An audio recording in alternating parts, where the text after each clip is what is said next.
even when there's no games being played, there's so much to talk about with the Browns, and This is taking the voice of the land. completely different tracks than most off seasons. Yes, Kevin there is the Arnold funky, there is and the Jay craziness that is Behnke. Browns off seasons. This off season has been a whole different story. So let's start right there, and that with the Browns having their press conferences to finally introduce everyone to Deshaun Watson. Of course, they did their press conference with GM Andrew Berry, head coach Kevin Stefanski, and Deshaun Watson in Berea. And then, I guess timely or whatever. Don't know how they swung it, but I know the owners' meetings are next week. You got private jets, but you still couldn't be there. You got other things going on, whatever. The owners, Jimmy and Dee Haslam, did a Zoom meeting a little while later after that. At least credit to them for, even if they had to be out of town, they still took time because they know how much this matter has really kind of divided the fan base in a different way of the Browns and maybe even lost some of their fans.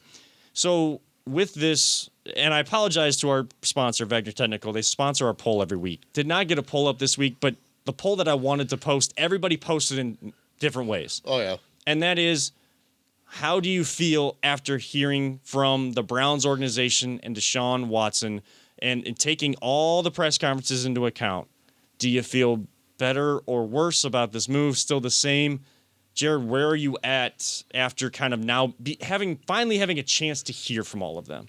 I mean, actually hearing them talk in the process, even though they wouldn't go into detail about certain things about the process, hearing them talk about it, makes you feel a little bit more at ease about everything, especially hearing Deshaun going up there and really putting down his innocence. Like, he was very adamant about his innocence and doubling down and tripling down on some of that.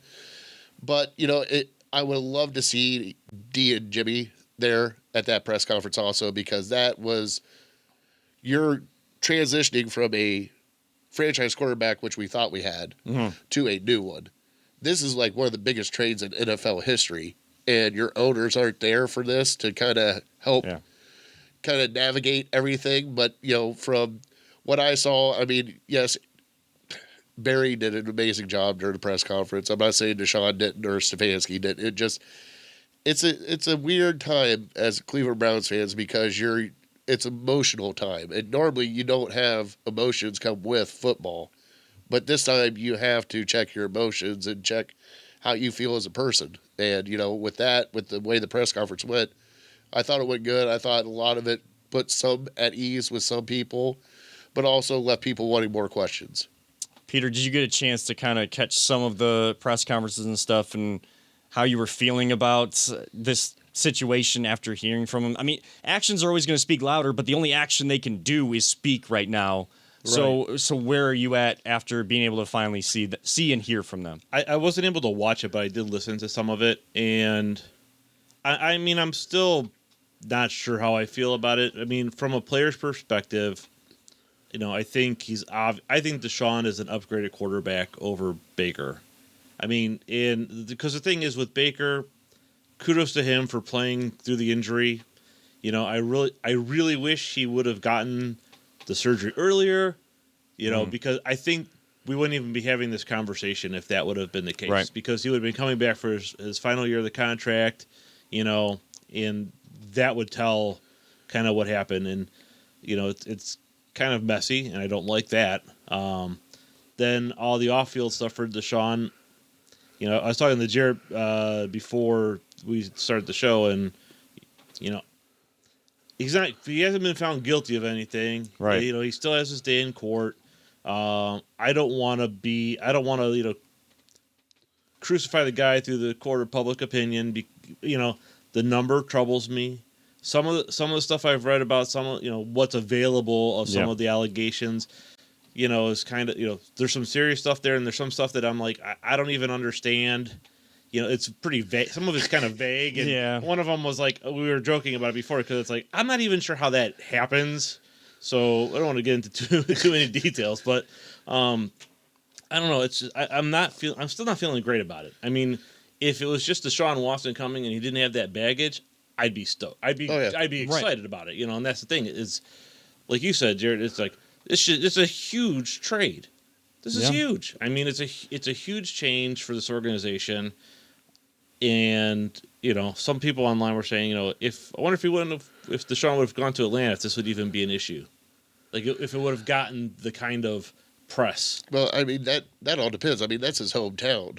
So at that point in time, you're a hometown cooking. You have people that you've known. You've been down in the South for so long. Like, I think the reason why it's more of a bigger presser here is because we had Baker Mayfield here. Right. Yeah. And you're bringing in another top quarterback in with whatever Baker was. Like, yeah, I'm with you. He should have had surgery. We'd be a whole different conversation possibly. But at the point in time, you spent your first-round draft pick on a quarterback, and 4 years later, you're bringing in somebody else. Yeah. Like, it'd be different. Like, Matt Ryan's older. He would have been on his way out. Get it? Everybody kind of understands that. Yep. What we don't understand is they picked up the 5th-year option for Baker, but now we're bringing in Deshaun Watson. So I think that's kind of started the mushroom cloud of the press conferences and everything else that happened. Oh, yeah. And, I mean, what's going to happen with that 5th-year option for Baker? Yeah, and we're going to get to that in the second segment tonight, because even Joe Thomas had some on the Tom and Hawk show on Amazon Prime. They kind of talked about this, and Joe Thomas kind of brought out some information that people weren't aware of with Baker's contract, or at least what they offered him. So we'll get to that in the second segment. But I mean, you guys kind of mentioned it. We would be stoked if this baggage wasn't coming with Deshaun Watson. We mentioned it last week, Peter. We kind of talked about how I even said that if this was a couple years ago, and even when he first talked about wanting to be traded from Houston and find out that he's coming to the Browns before this information came out, we would be absolutely stoked. And it's a big story because, yes, we have Baker Mayfield, who we thought was going to be the franchise quarterback, and this team is good. Atlanta is still building, and they thought that they could get the cornerstone piece and start that rebuild process a lot faster if they were able to get the hometown guy in Deshaun Watson. But them not being as good, you would have the initial press conference being a big story, but not every single day talking about it. It would go away. Again, that's a problem. That's something else we talked about last week. And we appreciate everybody that did reach out, that appreciated our conversation. Again, we're not telling anybody how to feel. No. And even the ladies from That's What B Said, they had a real in-depth conversation. That's coming from longtime female Browns fans, which is a voice that should matter in this case. And some of them questioning their fandom, or even kind of saying that they're out right now, which is totally fine. People are still going at them, still being the douchebags on Twitter at people, whether it's females, males, whoever it is, saying that however they're feeling. Like this is not an issue that's just strictly football. I know everybody wants to get to the football, and if you can, that's fine as well. If you can get to how Deshaun Watson impacts this team from a football standpoint, that's fine. I cannot get to that point still, and that's how I feel at this press conference. Yes, they did as well as they could up there. I wasn't so enamored with how, I know Andrew Berry is soft-spoken as it is. He was much more soft-spoken, and it felt too scripted when they said that they empathize with people that have gone through sexual abuse, or know close people to them, friends, family members that have gone through sexual abuse, sexual assault, whatever the case may be, that it's involved in all of these different allegations, as we mentioned last week. It just felt too scripted with that. Then you get to the, kind of the Zoom press conference with the owners, where they were able to dictate all the terms. You've done this a week later after the trade came down. You've had a week to figure out, Deshaun's team telling him what he was allowed to say. We knew we weren't going to get much from the legal standpoint. That's fine. Didn't get much about why he wanted out of Houston. He, kind of kept saying, like you said, Jared, about his innocence, also saying he was raised by, a lot of female influences in his life, his mom, his aunts, things like that. So he would never disrespect a woman in that way. And then, of course, with Andrew Berry, Kevin Stefanski, what they wanted to say, and the owners having even more control over theirs. They're on Zoom. They're not being grilled by the media right in front of them. They can't see these hands being raised. All you got is the virtual emoji of a hand being raised in Zoom. And Jimmy did not seem prepared at all. No. He was not prepared at all. He was stumbling over what he wanted to say. Just wasn't making any sense. D was a little bit better, but I didn't feel better. I don't know that I felt necessarily worse. I think after Jimmy and D, I felt a little worse, honestly. But thinking back on everything, all encompassing, still at the same point I was last week. It doesn't feel good right now, and I can't get to the football. Are you able to talk football right now, Jared, with this? Like, do you feel comfortable talking about the football side? We know he's an upgrade. Yeah. I can't get to imagining what the football side of this looks like yet. That's how difficult this is. It's so hard to actually get past that point, to actually get to the football side of it. And I'm like you, I'm kind of not there yet. But like, the biggest picture that's going on right now is there's obviously a problem. And it's not with the Browns, it's not with it's with the NFL. And like, I understand their allegations. I understand he's innocent. Yeah. But it's not just him. I mean, it is domestic violence. It is child abuse. It is a whole bunch of other stuff that things need to change. And it, like Bry said on our show, kind of starts in high school and middle school of, all these guys being told you're greater than everybody else. Yep. You can get no wrong. You can do whatever you want. No, you can't. Because any other aspects of life, like I joke around on our show all the time. If it was me, I wouldn't have a job. I wouldn't be able to provide for my family. I'd be accused of a whole bunch of other stuff. Yeah. But because I'm not in the NFL or an athlete, let's just say athlete, then it's okay that this kind of can happen. It's like, no, it's not okay. Like, it should be okay, and it's not okay. But also, he is innocent until proven guilty. And right now, like Peter said, the numbers was staggering to me. I mean, that's if it was 5, 6, I'm not even saying 8, 10. It's just like 22. Really, you need that many massage therapists? Like, you can't just hire one. You have enough money to just hire one. Like, and I think he's had like more than that during his time, but 22 of them have come out with these allegations. Like, it's what's really not sitting right with me is what you just touched on, Jared. It's that turning the blind eye. And I've heard everybody say throughout the week and even after this press conference, well, eventually we will be able to get back to football conversations. Like, everybody forgets about this stuff. Everybody moves past this. You don't hear about Kareem Hunt's thing or anybody else that's been gone through and they've been accused or found guilty of domestic violence. I'm not trying to condemn Deshaun Watson and say that he is guilty. It's just this whole situation. Everybody's already saying like, well, at some point we'll be able to talk football and everybody will forget about this. It should not be forgotten about. Guys shouldn't. This should not be allowed to happen. And guys get in these situations. Yes, I understand the common phrase of everyone deserves a second chance, but when it's not just second chances in the NFL, it's second, third, fourth. For Deshaun, this would be second chance because he's done a lot of great stuff in the community. Yes, and I know he'll do great stuff in the community here to try to earn the trust back. I believe him when he says those things. Like, when I heard that felt genuine coming from a guy that came up in a Habitat for Humanity household, continued that work, and has been helping people down in Houston and in his hometown. That, like, I understand that's where it's going to be, and he's got to earn that trust back. So I'm not trying to say he's guilty. It's the whole situation that these things keep coming up. We talk about it for a couple weeks, and then it just gets pushed to the side. That's not good enough. And if I or this show with 3 people on it, 4 people with Jared, are the only ones saying this because, you can't argue the NFL, like, it's just the way it is and you just got to live with it.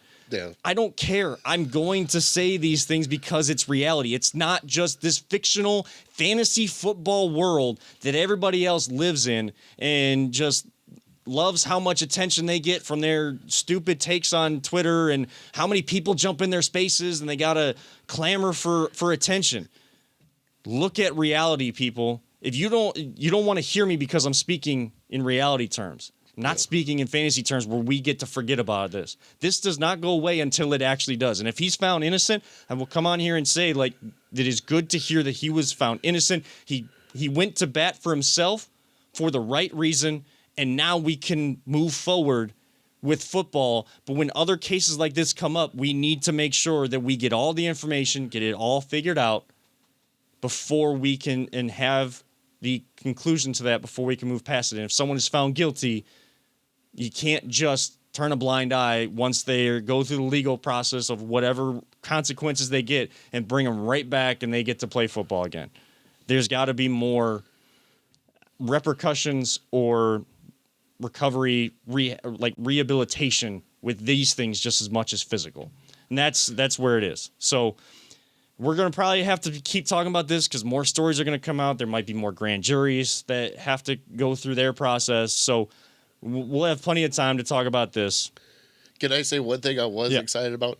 The one thing I was excited about the press conference is he actually chose the Browns before the money was even talked about. Yeah. That right there was like, okay, well, obviously you didn't come here for the $230 million guaranteed, even though it was nice. Yeah. You chose us before that happened. I'll say I don't fully believe that, but I know that however, whatever order the conversation went in and what the Browns were offering in terms of the trade to the Texans, offering to Deshaun Watson in terms of bringing him into Cleveland and for a person and a football player standpoint and contract wise, like whatever order that went in, I don't know that I fully believe that, but I don't disbelieve it, I guess, either. It's like I'm kind of like right there on the fence. You're not supposed to be there in sports media, sports talk, but I don't know where to be on that because it's not what's at the forefront of my mind right now to think about. Yeah. So, but what it's always at the forefront of everybody's mind is Browns and, Baker Mayfield. Where does that go next? Again, we mentioned Joe Thomas had some interesting comments about Baker Mayfield and him betting on himself and that maybe not turning out so well. The Browns brought in Deshaun Watson. They also finally made it official that Jacoby Brissett will be the backup quarterback. Even Jimmy Haslam saying that even though they didn't put out there about Baker Mayfield that they want an adult in the room, they still wish him well. So like they want him. Their intention is that he's not going to be here in Cleveland. He's mentioned that he doesn't want to be here anymore. The Browns have kind of indicated that in different ways. So I know that Ian Rappaport had reported that if Deshaun Watson gets suspended, Baker Mayfield, there's no market for him right now. And it's because of that contract, and the Browns won't eat part of that money. And it's also that teams want compensation in addition to Baker Mayfield. So he might have to be here and then start games. There is no way and there is no scenario where Baker Mayfield can start a game for the Browns anymore. As a Baker supporter, but not a Baker bro, and understanding he has a lot of fault in this messy situation as it is, along with the Browns organization. As tough as that is to say, I know for the betterment of this organization and for the player Baker Mayfield, both sides need to go separate ways. Somehow, some way, Browns need to swallow their pride, swallow some of that money. We did hear from Joe Thomas, though, Jared, on the Tom and Hawk show on Amazon.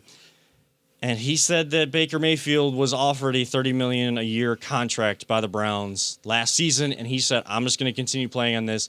I feel like I'm worth more than that, and I'm going to go out there and prove it."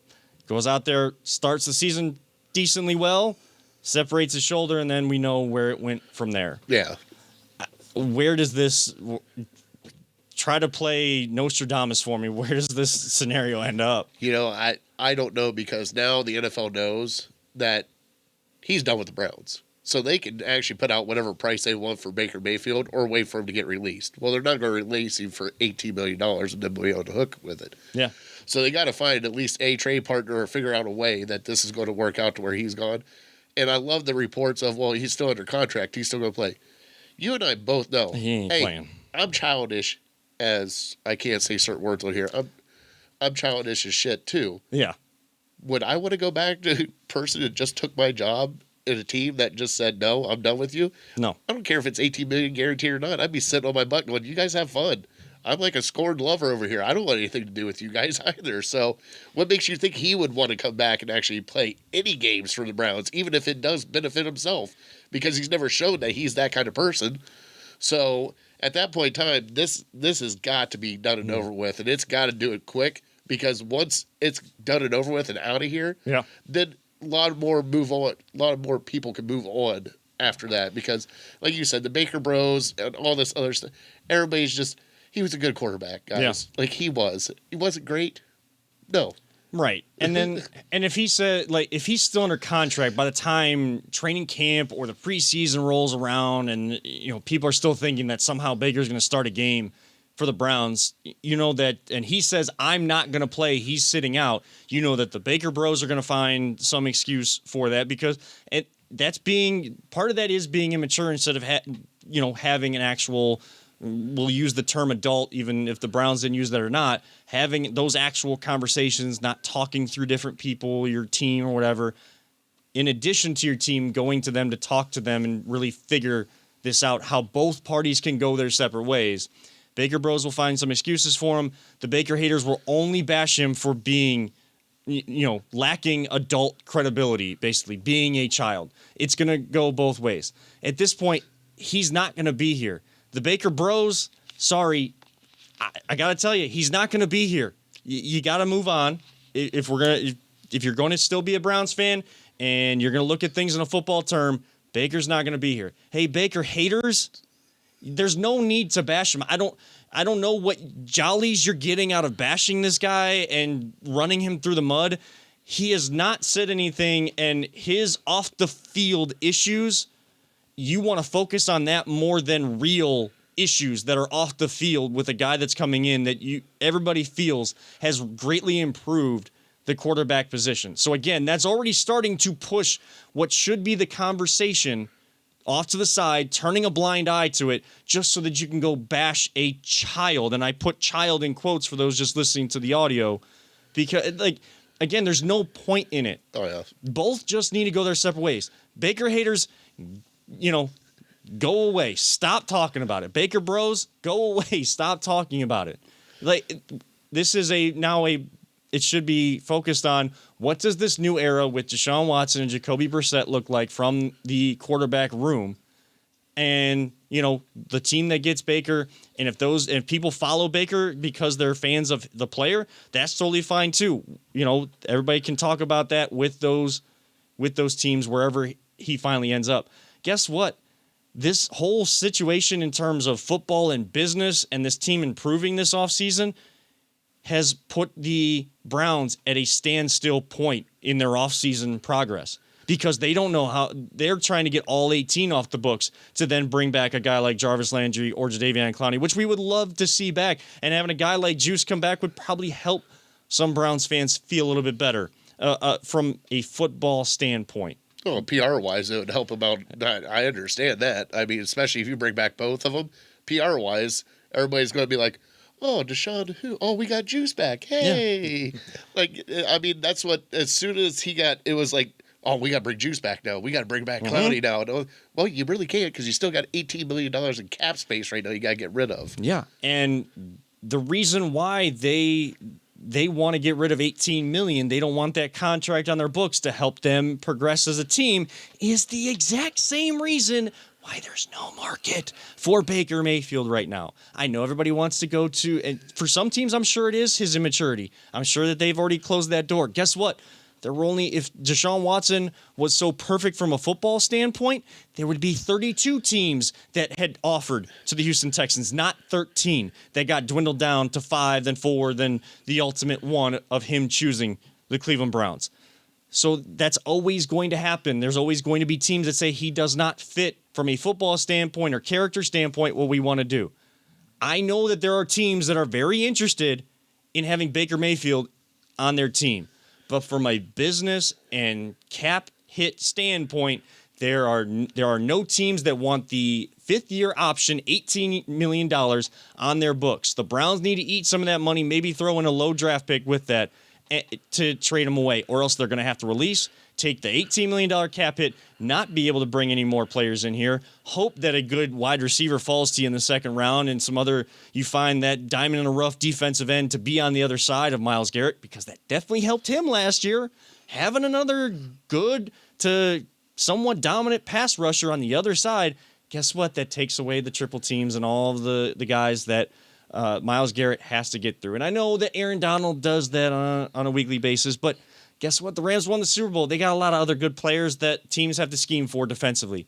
When you got the front seven and you're really only scheming for Myles Garrett, makes it tough, as physical of a freak as he is. Where do we go from here, Jared, this offseason? I don't know. Like right now, I mean, the first move is get Baker off the book. That's got to be the first move, and then after that, you really got to take a look at your defensive line. That's right now. You've got a couple signings. That's it, and there is some good guys in the draft, but you need some veterans on that defensive line, especially defensive tackle now, because you got a lot of young guys with Togiai and a new guy that was a Brian. They just brought in. I can't remember. Taven Bryan, another shot in the dark type of guy, giving him a second chance from being a first round pick to not really amounting to that talent, giving him a fresh start and just saying like, now you got to earn. Here's like $5 million, but you got to earn the contracts you thought you were actually going to get as a first round talent. Yeah, and then you did pick up a pass rusher, but that's kind of all he is with Chase Vonovich. But at that point in time, you need somebody. There's no if, ands, or buts. You need a defensive lineman to help out this team, especially on defense. And everything else they're good. They've got their linebackers, they got their safeties, they got their quarterbacks. But you got to get in a stud defensive tackle or a very, very good defensive end to help out Myles Garrett on the other side. And if you listen to all the experts in terms of the draft, which you take that with a grain of salt because they're right about some players, they're wrong about some players. It's always going to happen. That's why I've never done mock drafts myself because I don't. It's the crapshoot. That's why you don't predict scores. That's why. Yeah, that's part of it. It's superstition, and I mean maybe I'm not smart enough for it. I don't know, but. If you listen to all the experts, the drop-off between kind of the first-round talent or that first couple waves of defensive ends and defensive line, while it's a deep draft, the gap between the first, second wave to then the next waves is much bigger than the first and second group of wide receivers to that next group of wide receivers. Like, that gap is a lot closer so that you have more chance at 44 to get still an impactful possible falling into the second round, first round type talent, wide receiver, not necessarily defensive line. So they need to get this situation with Baker figured out or else their offseason is going to be at a full standstill. Somehow talking football with this, but I still don't feel like right saying all these things, but it's still reality. Yeah. If this team wants to have the success that they want next year and they feel like they have this window open, you better capitalize on it, and it's not just the quarterback. The quarterback is the starting point, and it is one of the biggest points. You got that. Now put some of the other puzzle pieces that are missing. May have fallen on the floor. You got to go pick up the pieces and get this offseason rolling. Yeah.